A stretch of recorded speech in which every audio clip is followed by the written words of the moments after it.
Hi, guys. So they told us that this venue was going to be intimate and small. It's a lot of you to imagine naked, which is what I'm doing right now. Let me just introduce myself. I'm the news editor of Dazed Digital, which is the website of Dazed and Confused magazine. And I've come all the way from London to have the absolute pleasure of interviewing Nicola Formichetti, the artistic director of Dazed. Hello, big guys. round of applause for Nicola.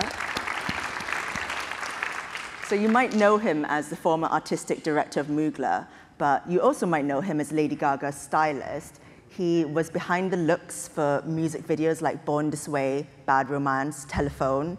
He was also the guy who put Gaga in a meat dress at the MTV Music Video Awards. So if I say he's got a really interesting perspective on fashion, and his relationship with Dazed, which is a fashion title, goes way back. He began as an I Spy editor, rising to stylist, fashion editor, creative director, at which point our founder, Jefferson Hack, said he became too world famous to stay in London and had to leave us to go to New York. True. Yeah, exactly. It was inevitable. And today we're here to talk about how he uses social media to create, collaborate, and connect with the followers and creatives that he knows from all over the world. So I'm going to show you, this is one of Nicola's covers for Dazed. Oh, and yeah. We collaborated that with Vivienne Westwood. And the photographer was one of my favorite photographers, Oliviera Toscani, who did all these amazing Benetton ads in the 90s. So tell us about your history and how you came up in fashion. So actually, Dazed was the first place they gave me a chance to, it was my first job, basically. Jefferson gave me an editor job, a small front section of a magazine called I Spy. And yeah, that was my first job ever. I was 24, 25. And slowly, you know, this little page turned into a mini fashion shoot. And after a year, I became a fashion editor of the magazine, and then fashion director, and then in the end I became the creative director, working with, you know, like Hedi Slimane with this portfolio of London. And then in the end, I was on the, Jefferson put me on the cover, which was kind of funny. I guest edited this issue. It was all about Japan and stuff. So. And let's talk about your most recent passions, which is this guy. Some of you might recognize him. He's called Doug Abraham. He's also known as @BestNYC4. He's what you might call an Instagram star. So he's gotten very, very famous for splicing together fashion campaigns with this kind of imagery. So that's Kate Moss in a Calvin Klein ad. He's my absolute obsession at the moment. You should all follow this guy on Instagram, BestNYC4. He just uses this really fashion imageries and juxtapose it with really strong, crazy images like S&M but I think this is, for me, it's very new, this new language of collaging this kind of stuff that you find on social media and then turn into this like almost like artwork.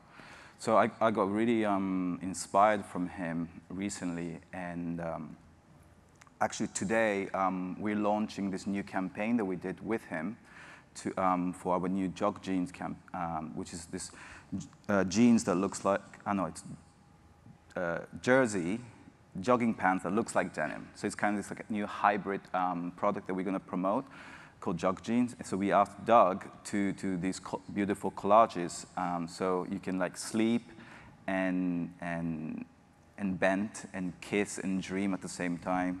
As you can see, it's looks very special and very internet. And so today it's on billboards in New York, in London, and so it's kind of it's a great time to be talking with about him actually. So why do you think Doug says so much about what photography is turning into?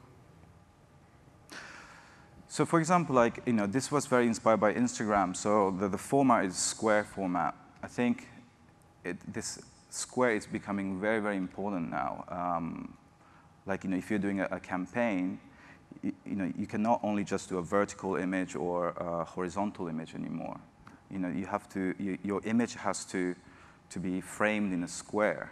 So in a way, the visuals that you create needs to be modular.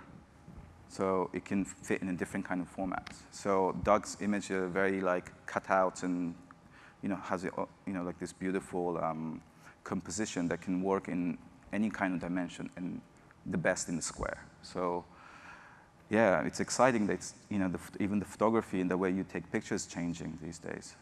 There's also an interesting story about how you actually shot this campaign, because I think you're saying you only shot this in less than 2 days. Yeah. So I don't know if I should talk about stuff like this, but anyway, I'll do it. So we commissioned like kind of a big photographer and a big team to do this campaign originally.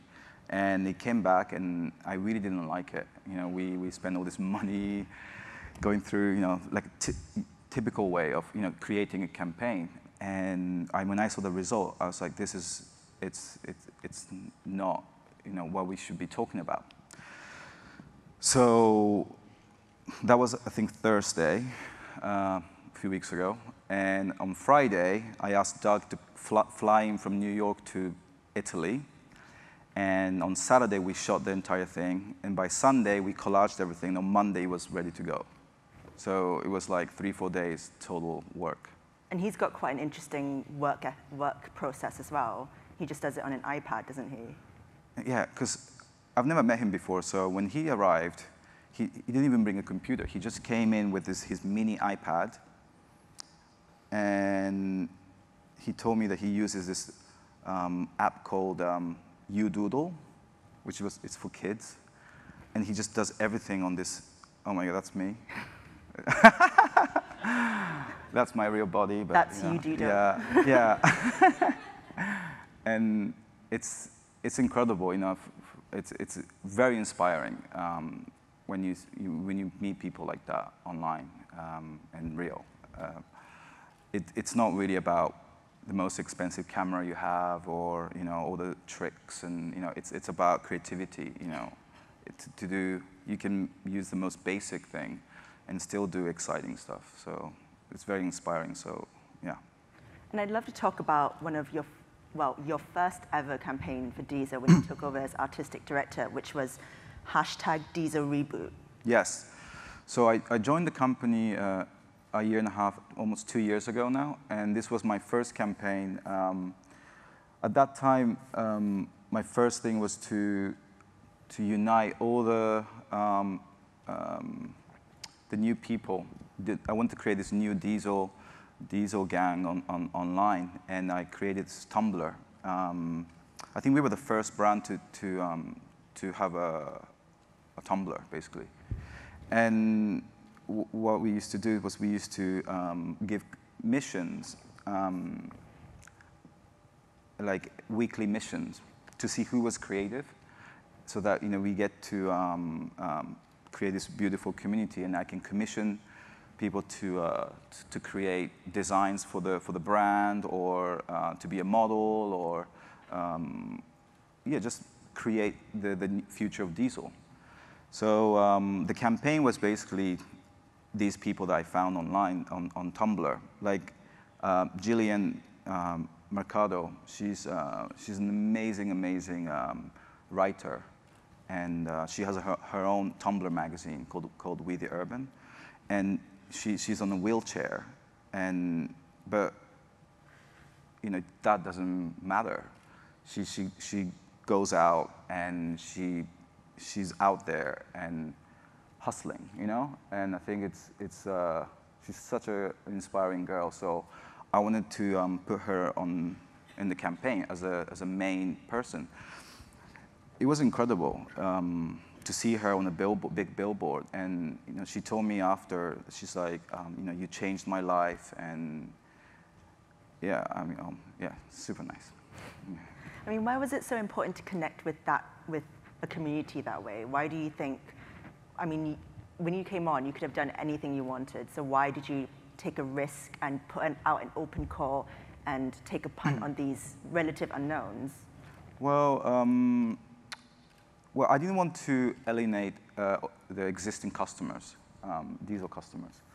So, but at the same time, I wanted to, to create new ones. So digital was a perfect place. That was it. So we mainly did Tumblr meetups, lots of meetups in New York, London, Tokyo, and it was great to actually see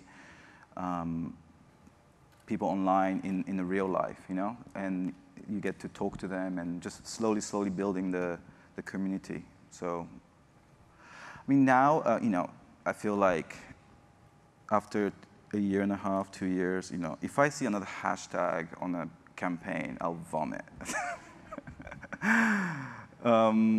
It's kind of our fault now. Yeah. Your fault. My fault. Your fault. Oh, sorry. It's like, I don't know, if you're working on like a car ad or a shampoo, then if I'm working on a shampoo ad tomorrow, maybe I might put a hashtag on the image, but we're doing fashion. Fashion should be moving forward and always, doing new things. So in a way, I kind of, the jog jeans ad that we did earlier, we put the hashtag really small inside the picture, almost like making fun of it, and it becoming part of the image. Right. And yeah, like there. So it became like kind of part of the photo, and almost like, yeah, it's there, but it's. Let's not make a big deal out of it. Yeah. Yeah, it became more of an art thing, rather than do like a big, hashtag jog jeans and yeah, it feels. So yeah, I mean, we're doing fashion, so yeah, we always need to evolve, I think. Speaking of evolving fashion, I mean, you also employed Nick Knight to take his iPhone and shoot an entire campaign. Yes, that was another risk. Yeah, this was when I did a Diesel tribute ad with Nick Knight, my favorite photographer. We just did the whole thing on an iPhone, and so he took all the pictures on iPhone, and then we used this app called Glitch, and you should download that too because it's incredible. So Glitch app, and basically you can create these effects, so it was a great gesture to everyone, saying, anyone can become a photographer, anyone can do it, but maybe not as good as Nick, because he's incredible. But so in the end, Nick was telling me it's really not about the mediums. It's all the same. It's iPhone, expensive cameras, Polaroids, everything. It's about your eye and seeing new things and trying new things. Is it difficult to convince a company to take a punt on something like that? Did Nick Knight turn up to a shoot with an iPhone and everyone started freaking out and saying, "Where's your camera?" Well, I'm the client, so. What you say goes. No, Diesel is amazing. The founder, Renzo, he's completely, we are very in sync. And actually, he is the one who's telling me, go crazy, go crazy, go crazier. And no one told me that before. Everyone always tells me, just, like, calm down a little bit. But he's the one that's always telling me, push it. So what a great figure to have, on your back. So I'm very, very lucky and blessed, I think, for that.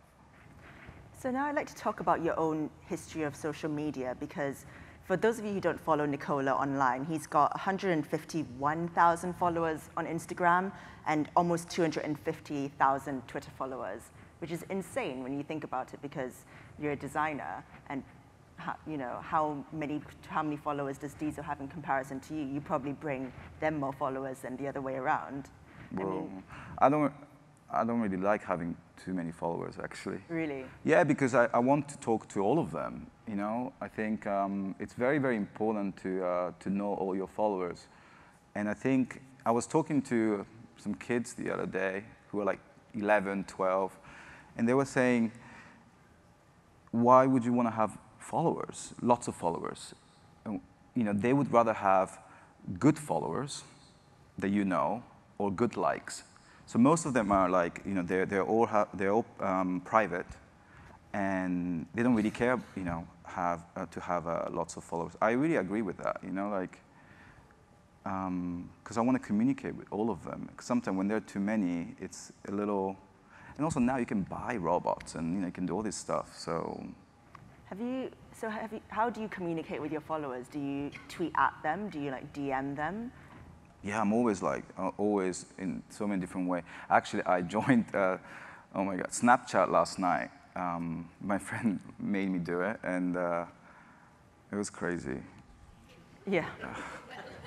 This morning, so I Instagram my Snapchat, and then so I had lots of like videos in the morning. I had like 300 videos, and I think half of them are like jerking off videos. So I was like, woohoo! Is this what people do? Somebody from Snapchat here who can answer that? So I was thinking, how am I going to use Snapchat for diesel, you know? Like I use all the social media to somehow to do something for the brand. Yeah. And then I thought, oh, maybe underwear campaign could be amazing on Snapchat. Oh, there you go. Yeah. Audition for the next underwear campaign on Snapchat. I love that. Well, I mean, you've already got 300 entries. Yeah. But you were actually on pre-Facebook social networks way before that. I mean, MySpace, for example, you were telling me that you cast a McHugh campaign on MySpace. Yeah, so my first ever campaign, when I was at Dazed, actually, Alexander McQueen asked me to work on his new brand, younger brand, called McHugh. So it was the launch campaign, and we were into the idea of like 50s, rockabilly, and I just didn't want to use models because they looked kind of too normal.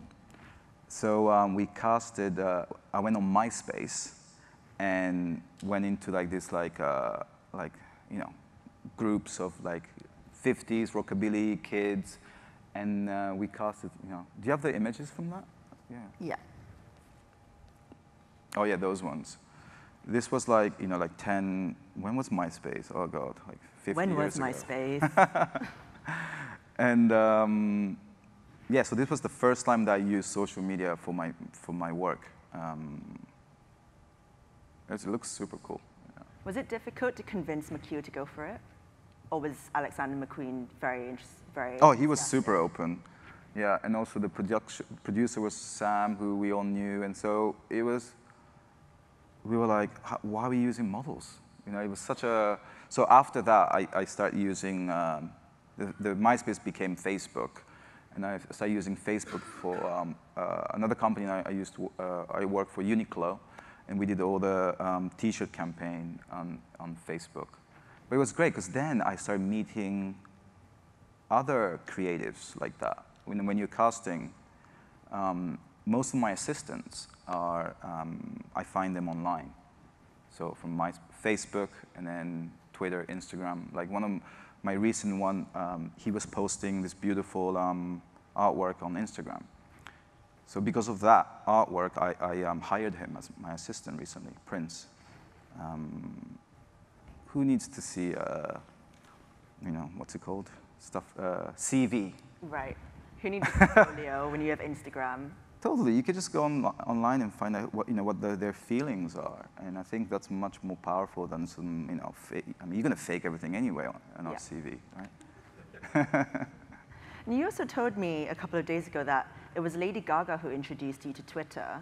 Yeah, it was amazing. You know, when I started working with her,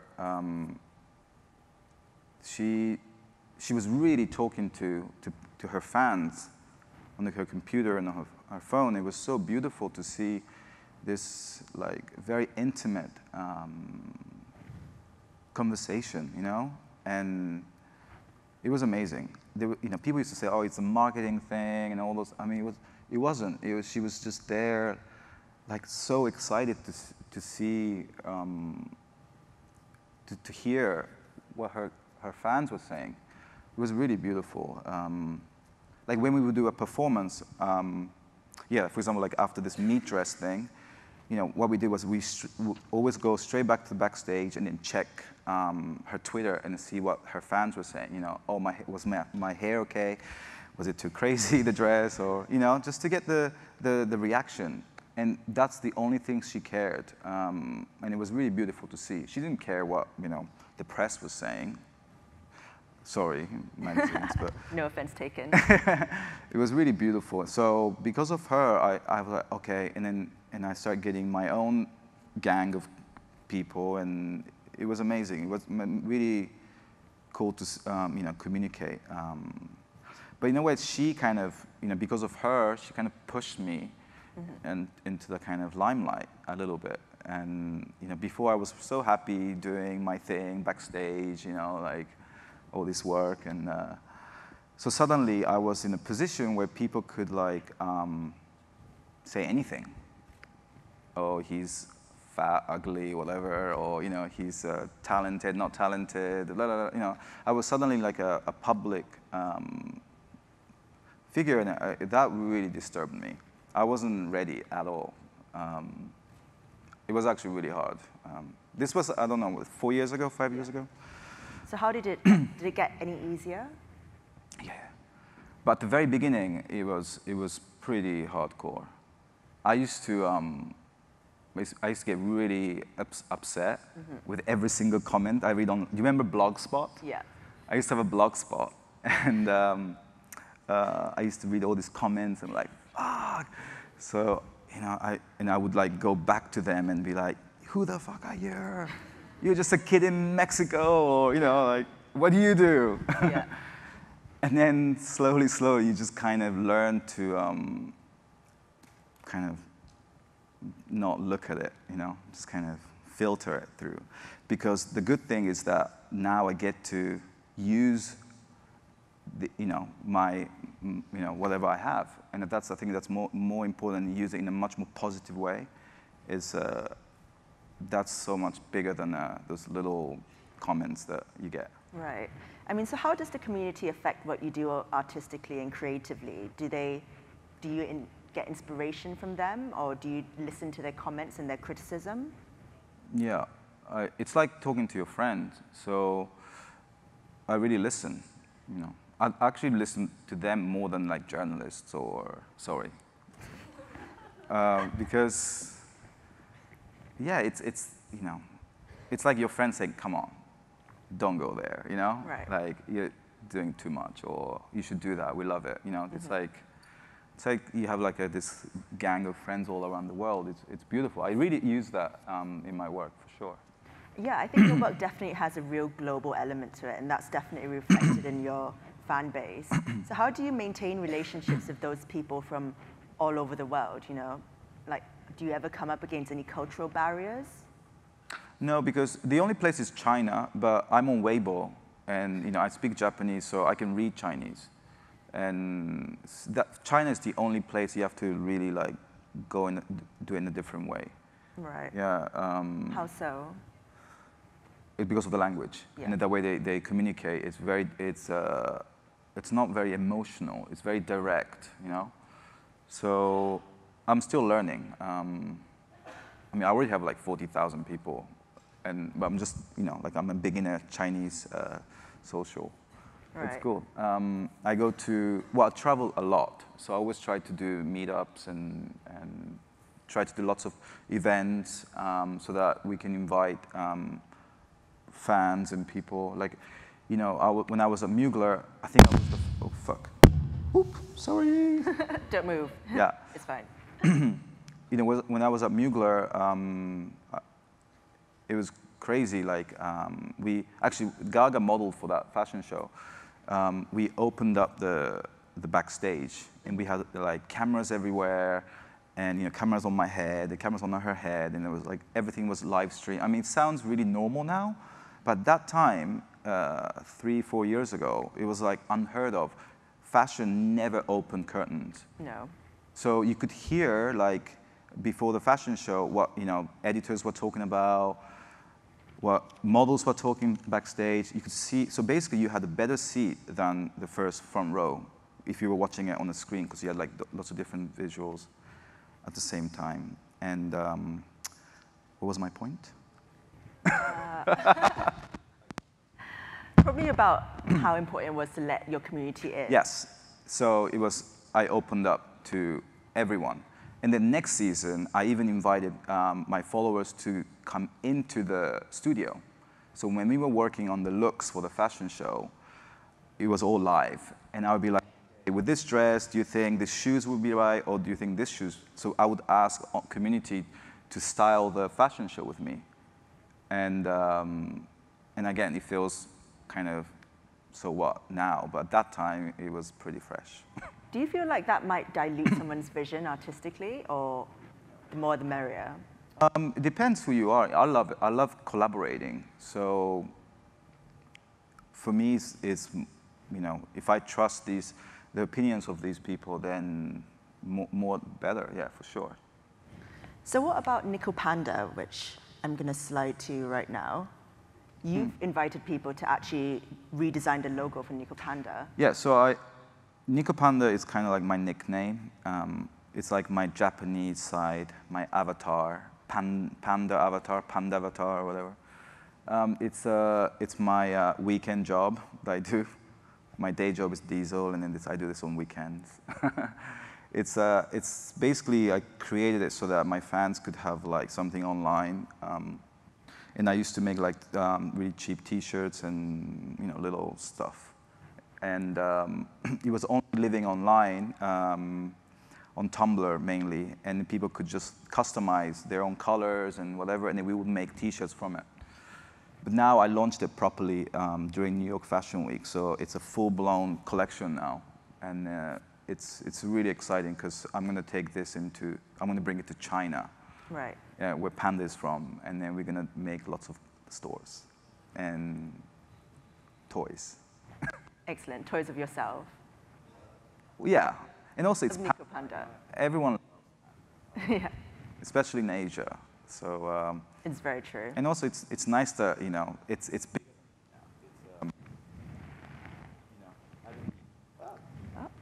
I don't need to be the face of it anymore. It's just an avatar.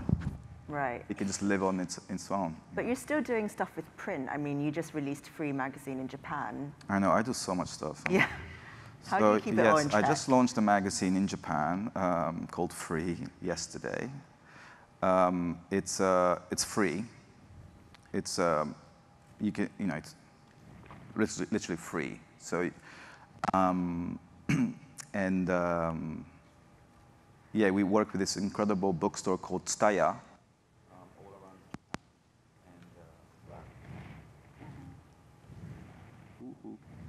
Is there a problem with the mic? Maybe. Okay.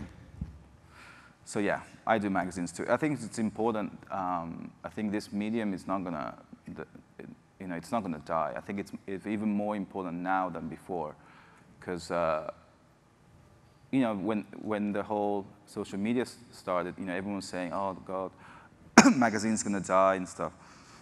I think it's about balance.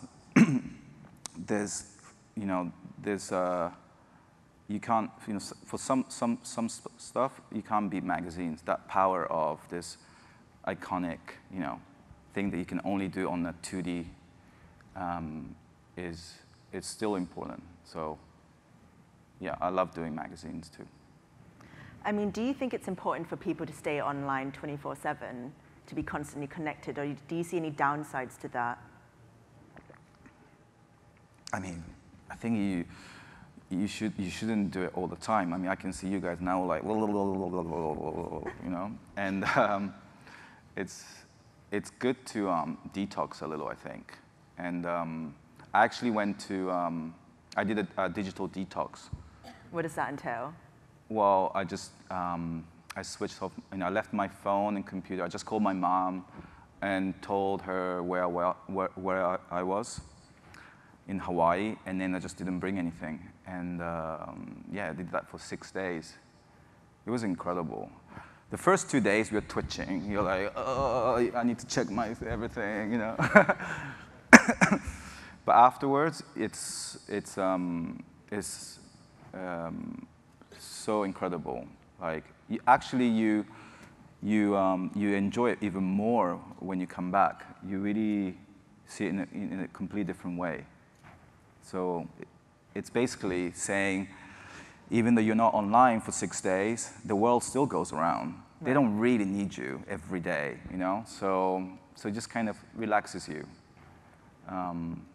So you should try that. Yeah. Maybe after South by Southwest. Oh, God, yeah. So we asked some of Nicola's fans and Dazed fans to send in questions for you. And we've got a couple here right now. Oh, God. We filtered them, so you know it's not going to be a Snapchat situation all over again. Oh, my God. So at Joseph Cicerone wants to know, what advice would you give to young creators aspiring to work in the industry? Think twice. No. I think if you really believe in it, then you should go for it, for sure. But never think that it's an easy journey. You have to work. I don't know anyone around me that are lazy who are successful. It doesn't work. I think, you know, it's really scary nowadays that you know, you can become like instantly famous, you know, and I think that could, you know, that's dangerous sometimes, you know, if you work in a kind of creative community, because you have to, you know, in fashion, you have to constantly doing new things and create, and then also collaborate with people. So yeah, if you want to be in fashion, then, I mean, dream big, but definitely try, you know, first year, just making coffees and just learn, watch and learn, for sure. Right. Who do you think you've learned from the most in the industry? Jefferson, the editor of Dazed. He was the first one to give me a job. Thank you. Yeah, and then, you know, all the Dazed crew, actually. Katie England, who are incredible stylists, and Alistair Mackey, who became one of my best friends. And just watching these, you know, incredible people working every day, it's really inspiring. So I would say try to assist people, right, or try to be the kind of the shadow, because it's very important to learn the technique first. If you want to become a fashion designer, then you need to be in an atelier. If you want to become a stylist, you need to be in the, you know, with clothes. You need to, you know. So if you can find an assisting job, then I would recommend to work in a store first, so that you get to play with clothes and do windows and clean and, you know, talking to customers. I think it's a great start. Right. And what about this question from Carlos Abreu? He wants to know, do you consider yourself a designer or a marketeer? Please be honest. Marketeer. Really? I don't know. I don't even know what I am. I think the best designers are a mix of the two. Yeah. I always. Oh, sorry, guys. Hello. What was the question? Oh, yeah. Do you consider yourself a designer or a marketer? I had this dream when I was a teenager, because my mom was really into fashion, that I wanted to become a fashion designer. And so I was like 15, 16, and that was my, you know, so I asked the universe, I want to become, you know, someone in fashion. And then I kind of let it, you know, I forgot about it. And then I kind of moved to London and did lots of bad stuff. And I was at Dazed, and suddenly I was working with Gaga, and then a fashion house offered me a job, and then I'm at Diesel. So I don't know what I am. Right. But I'm a good learner. You know, I watch things, I copy things from people. And that's another good advice for young people. Please copy at the very beginning. Try to copy from whoever you admire or love, and try to copy the technique, how they do it. Just go inside their brain and then analyze how they do it. it's the best way to learn the technique. And then after a while, that becomes you. So I do that. Yeah. And who were the first people you started copying from? Well, my mom at the very beginning, because she was an extreme crazy shopper, so I always used to go shopping with her. And then, yeah, you know, the people that I mentioned earlier, like Jefferson and Alistair and Katie, all those people, you know, the way they were creating, Alexander McQueen, all my favorite designers, and you just kind of get their vibe. Right. And yeah, I have no idea about marketing, really. I mean, not. I wish I could, you know, do a talk about marketing, but I want to go to some talk like that, actually. Yeah. I don't consider myself as a. Yeah, I just do. You know, I mean, the lesson I got from Dazed, especially from Jefferson, was we really like you, we love your vibe, just do your thing. It was never like, okay, we want you to become a la Dazed, yeah. or it was very, you know, celebrating individuality, and still these days, that's my motto. So I just do my thing. Yeah. So that's the advice: copy first and figure out who you are. Yeah. Right. Okay. Well, Prophets of Rock. That's at Prophets at Rock, sorry. Wants to know, how did you begin working with Lady Gaga? Do you see a creative collaboration in the future? With Gaga was, so I used to start seeing, my friends were listening to her music, and I started seeing her around, like online and magazines, and I was like, who's this crazy, you know, girl with the shoulder pads? And yeah, I just got really intrigued, and I basically contacted her to work with her. So we did a fashion shoot together, and then after that we just became, yeah, just completely. Someone's playing Gaga right now. Yeah, so yeah, I did. It was a crazy journey. You know, every year we would like tour the world together. I did all the costumes of tour and videos, and it was insane while I was doing fashion. Right. While you were doing Mugler. Yeah, and a little bit before it was, yeah, and it was insane. At the beginning, it was kind of, people were like, why are you working with a musician? Right. In the fashion industry, at that time, only 4 or 5 years ago, you would never mix music and fashion together. If you're working high fashion, then you never work with music. In fact, there was nobody who did that. The last one that did that was Madonna, you know, in the 90s. Since then, there was not really a kind of that I know of. Oh, maybe Bjork. Yeah, with Alexander McQueen. Yeah, that was kind of it.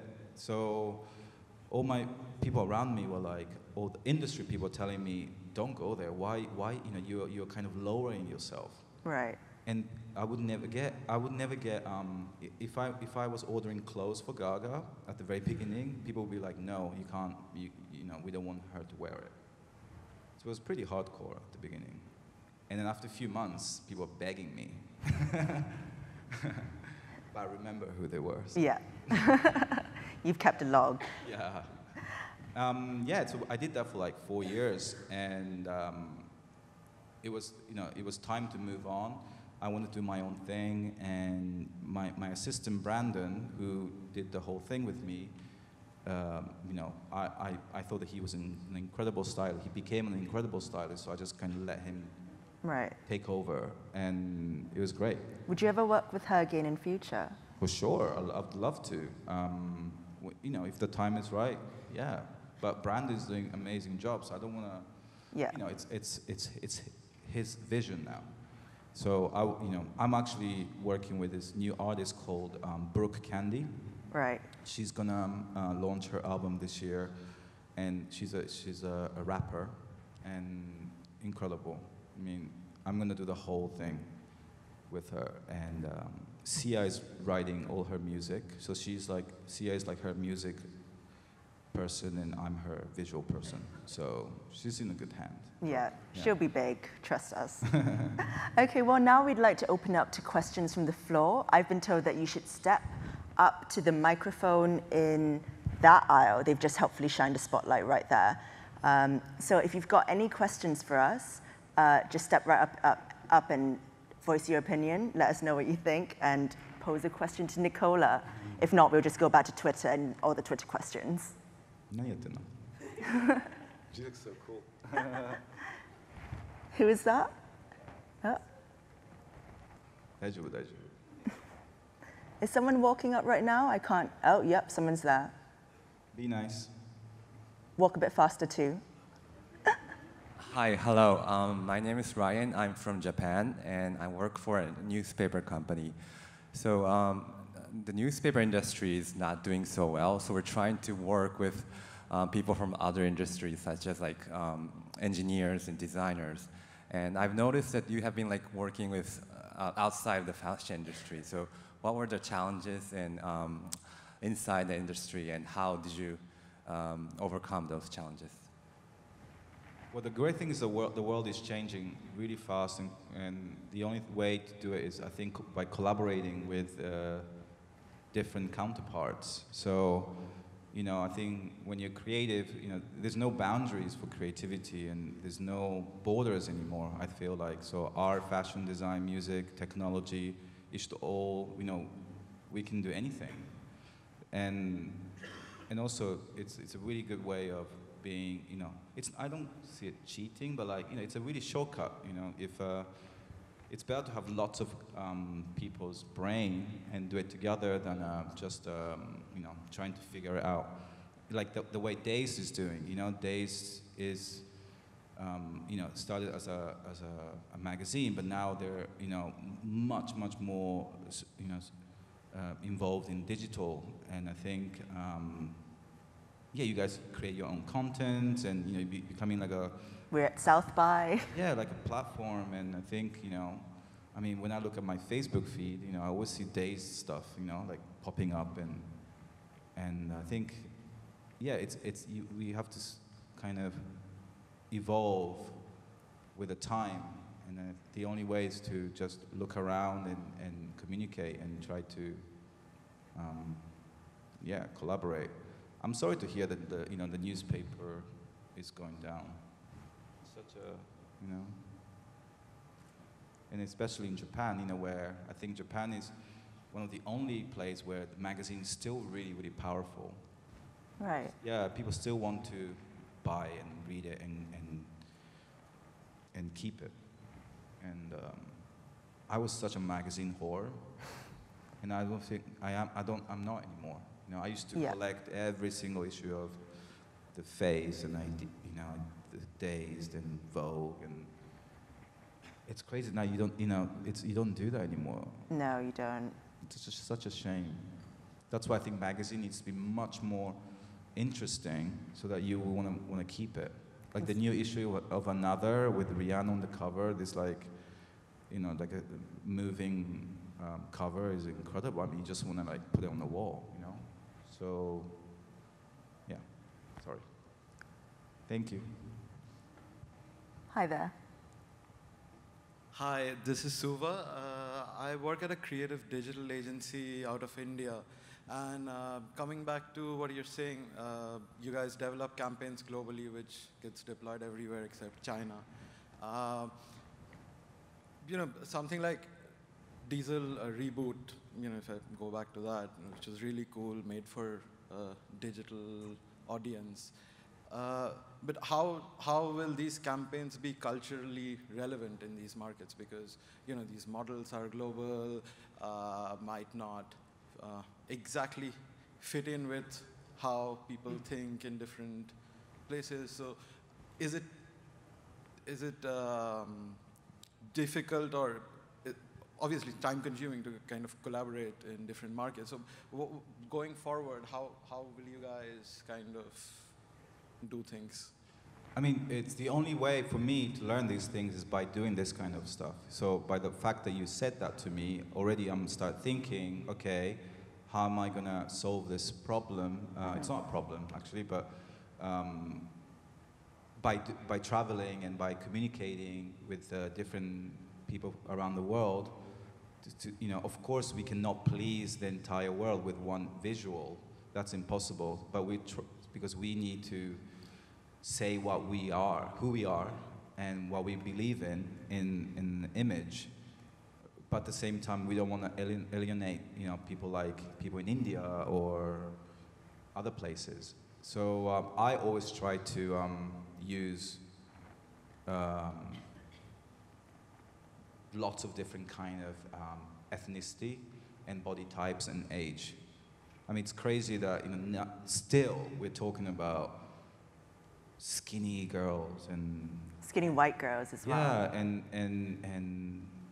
you know, the color issues, and I mean, it's crazy. I mean, so yeah, I'll try to do always my best to use different ethnicities so people can relate to the visuals. I was actually looking at this incredible imagery from India a few days ago because I wanted to do a photo shoot there. You know, all the powder stuff, you know, with beautiful colors and. I think it's Holi. Yeah. Yeah. And yeah, I'd love to go and explore. Maybe you gave me an idea now. Yeah. Maybe you can host him when he comes to India. We already work with Diesel. I mean, we did a couple of projects, and now I think. Oh, really? Cool. Yeah. Nice. Thank you.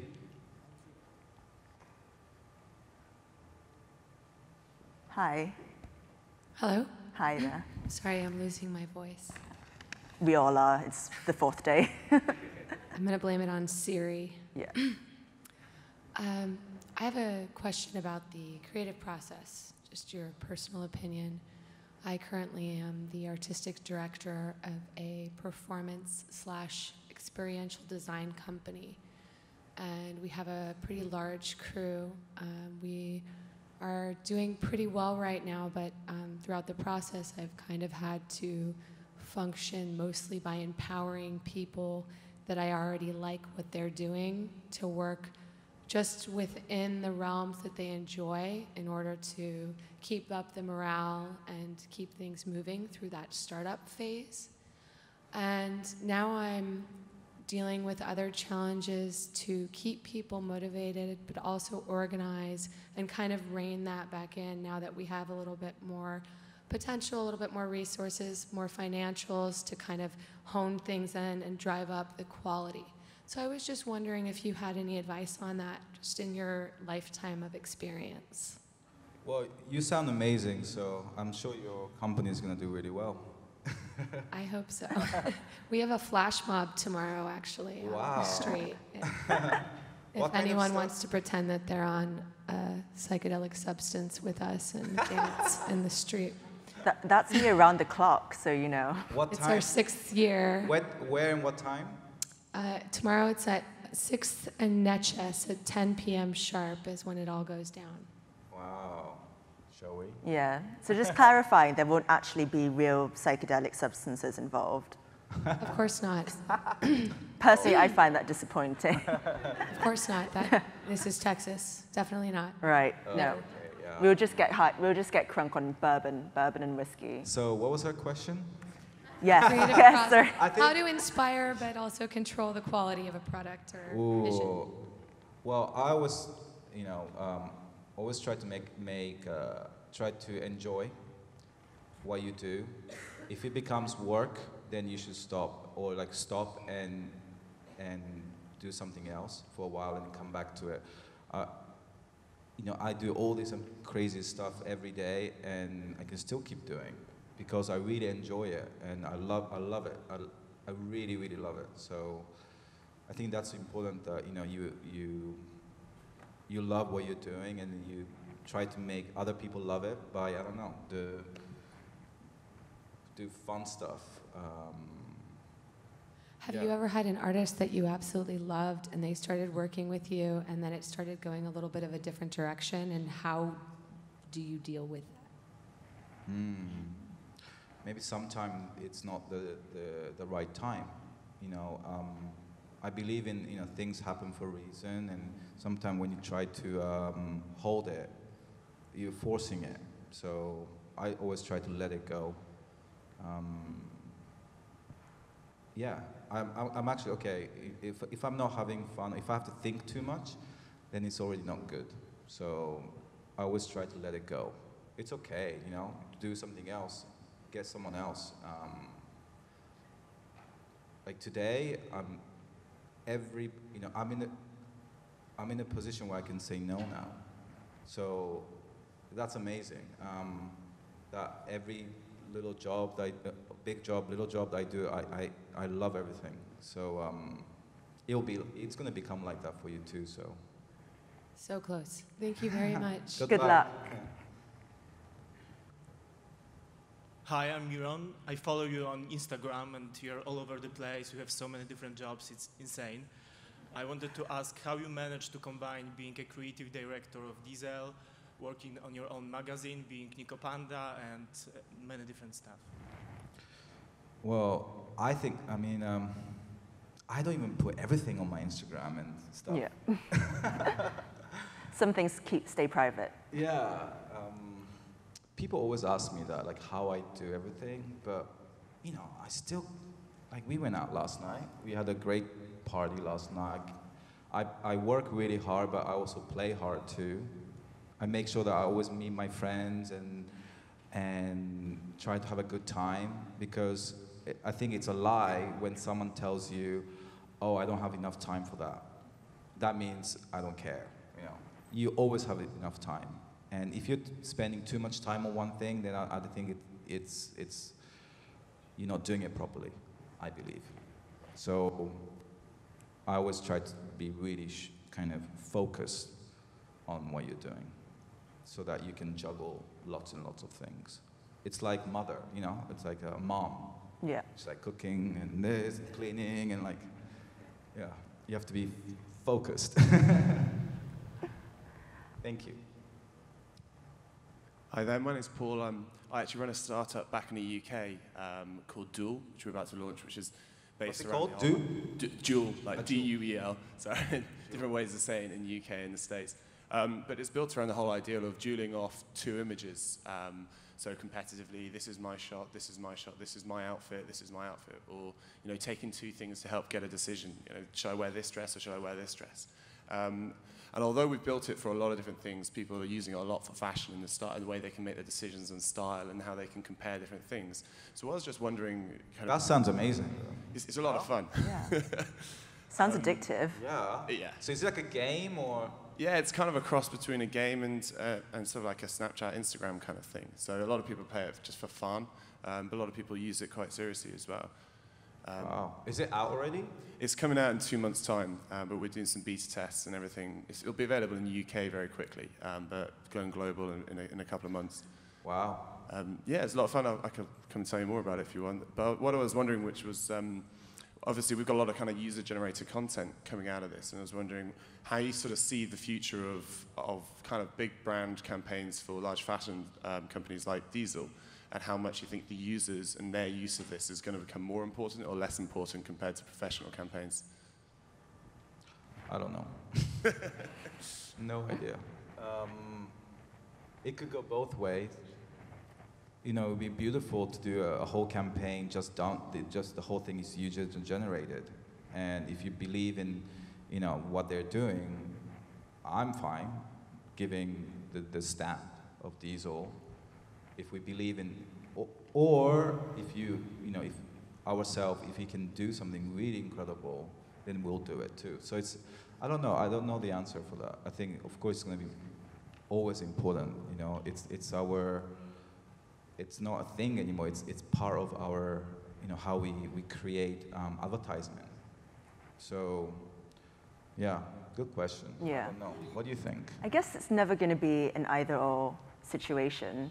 I think there are always going to be brands who would prefer everything to remain in-house, very tightly controlled, no external influence whatsoever, and that's fine because that's their vision. But there are some other brands like Dazed, like Nicola Panda, that thrive on that kind of openness. And I think, will there be space for those different kinds of brands? Yeah, of course, because there are always going to be different audiences and different consumers. But you guys are the people who are going to be buying these clothes. So you tell us what would you rather see? What would make you want to buy a pair of jeans in a store if you knew that a campaign was created by regular people, or if you knew that a campaign was created by a high-profile, glitzy, glamorous photographer?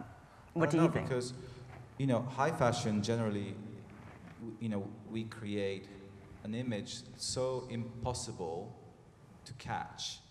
It's so otherworldly, or using a very skinny model, or something that you cannot have. It's kind of like a fear tactic, isn't it? It's like you create this visual that you cannot have, and that's in a way that's the high fashion trick. You have this like super amazing looking models holding a bag, and you're like, oh my god, I want to be like her. That's why I want that bag. And that's a high fashion trick of being really, really exclusive.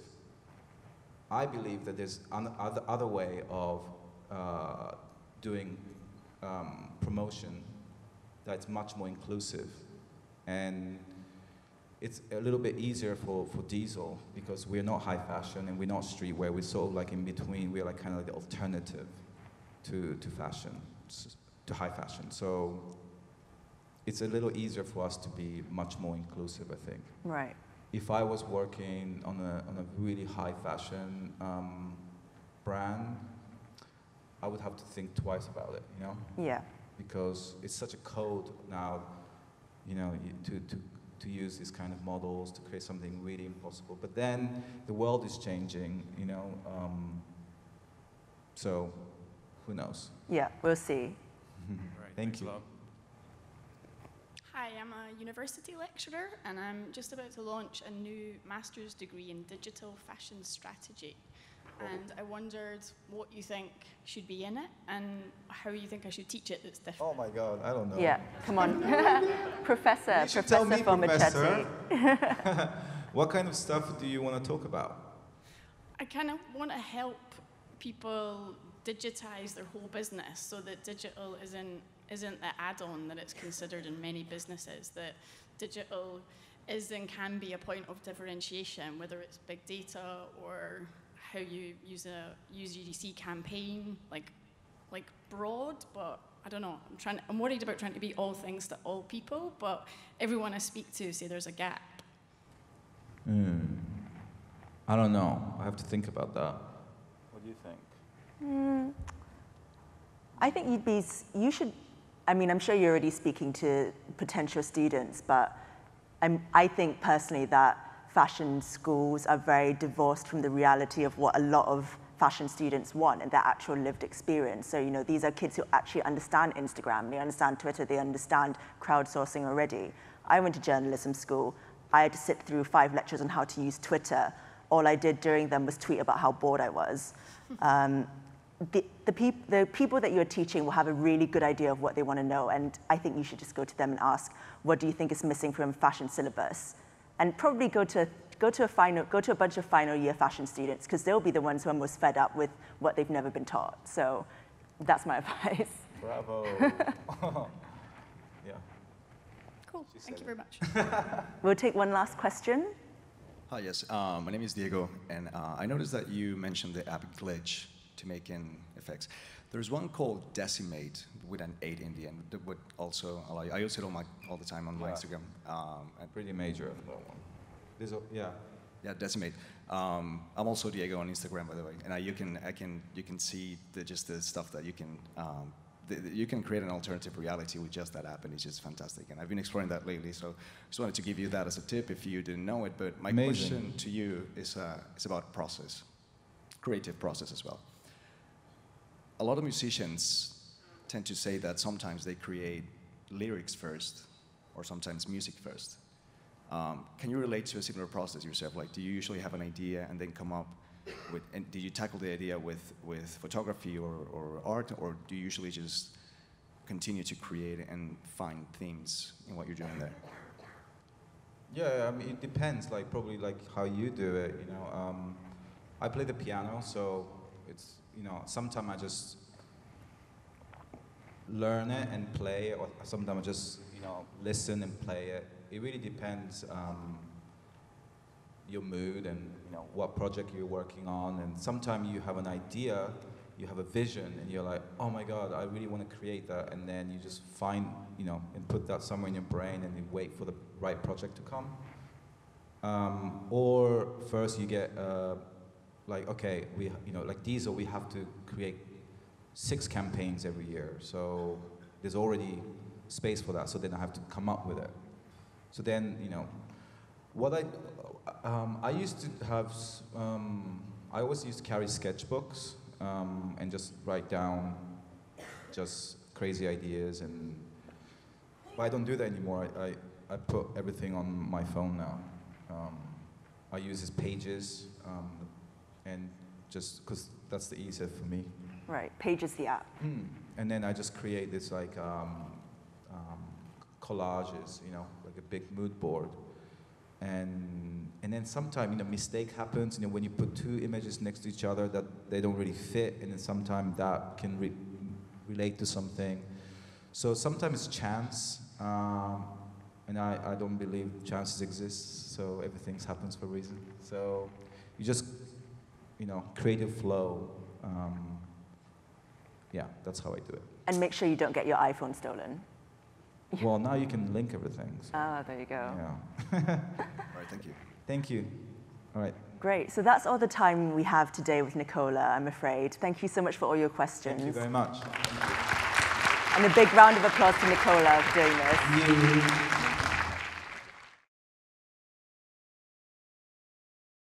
Now we can set out a balloon on one side of the world and sail it 10,000 to 20,000 kilometers away and have it come within a few hundred meters of where we want it to go. But I assure you, that's not what happened on the 1st or the 50th or the 150th.